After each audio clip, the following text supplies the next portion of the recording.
Hello and welcome. Warm greetings from Environnotations. You are listening to Sanjay Kumar Mishra. In this video, we aim to present key facts and figures related to the water quality of the Ganga and Brahmaputra river basins. As the well-known American author Frank Sonnenberg aptly said, the truth is not always the whole truth, and this will become evident as we explore the data. The Central Pollution Control Board (CPCB) has reported that under the National Water Quality Monitoring Program, the state pollution control boards are monitoring water quality at 188 locations in the Brahmaputra basin and 511 locations in the Ganga river basin. These locations span 6 states in the Brahmaputra river basin and 10 states in the Ganga river basin.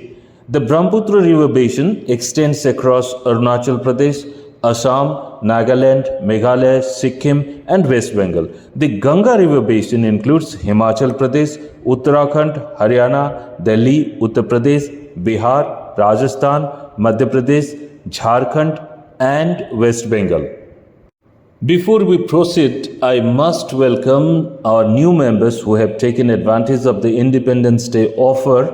Environnotations is offering a very special discount of 40% off on our annual membership fee. So the membership fee of 5,000 rupees is now available at 3,000 rupees only. Hurry, as the offer is valid only until 23rd August 2024. Returning to the subject, a recent assessment of the water quality in the Brahmaputra river basin has raised significant concerns, revealing that several locations across 6 states fail to meet the primary water quality criteria for bathing. The study shows that a substantial number of sites in the Brahmaputra river basin do not conform to the required standards. In Arunachal Pradesh, 7 out of 12 locations were found to be non-conforming, while in Assam, 18 out of 109 locations did not meet the bathing water quality criteria. In Nagaland, 8 out of 19 locations were not conforming, and in Meghalaya, 5 out of 11 locations failed to meet the standards. Sikkim had 2 out of 28 locations that were non-conforming, and alarmingly, all 9 locations assessed in West Bengal were non-conforming to the criteria. According to the CPCB report, water quality assessment in the Ganga river basin has revealed alarming levels of pollution, with numerous locations across several states failing to meet the primary water quality criteria for bathing. The study, which analyzed a total of 511 locations across 10 states, found widespread non-conformity to the required standards. In Himachal Pradesh, 6 out of 49 locations were non-conforming, while in Uttarakhand, 17 out of 44 locations failed to meet the criteria. All 12 locations tested in Haryana were found to be non-conforming, and in Delhi, 5 out of 6 locations did not meet the bathing water quality criteria.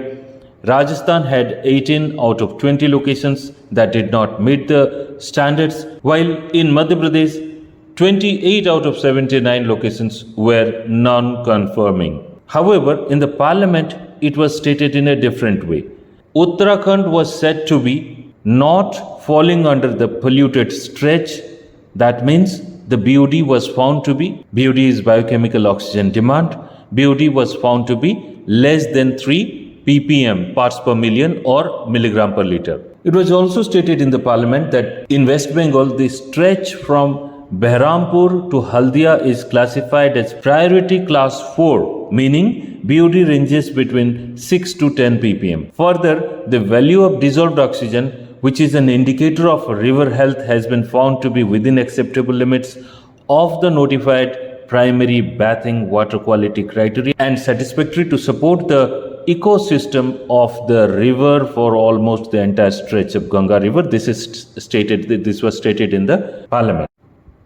In Uttar Pradesh, the stretches from Farrukhabad to Allahabad and Mirzapur to Gazipur was set to fall under the priority class V, where BOD value ranges between 3 to 6 ppm. In Bihar, Buxar, Patna, Fatwa and Bhagalpur fall in priority class 4, where BOD ranges between 6 to 10 ppm.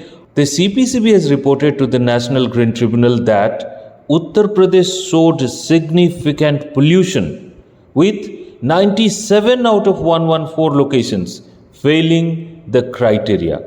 The situation in Bihar is equally concerning, with all 96 locations tested being non-conforming. Notably, Uttar Pradesh, which has been allocated the maximum of 14,110.34 crore rupees for its sewage infrastructure projects under the Namami Gange program, while Bihar has received the second highest sanctioned cost of 6,576.01 crore rupees for sewage infrastructure.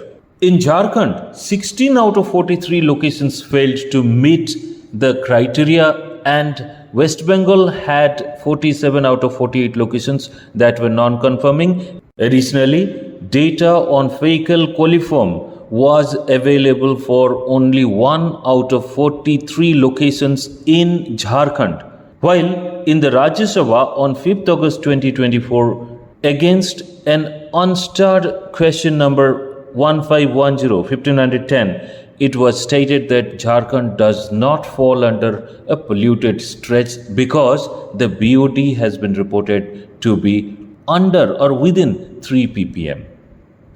The CPCB noted that data on fecal streptococci was unavailable in 4 out of 6 locations in Delhi, while data for 63 out of 96 locations in Bihar is not available. Data is not there. Forget about solutions. This video is becoming longer, but you must know how much we have spent and what is the status of pollution. Minister of State for Jal Shakti Rajbhushan Chaudhary recently informed the Rajya Sabha that the Namami Gange program has seen a budgetary allocation of 42,500 crore rupees till March 2026, while 292 out of 467 sanctioned projects worth 39,080.70 crore rupees have been completed. The government has released 9,373.40 crore rupees to the National Mission for Clean Ganga (NMCG) since financial year 2019-2020.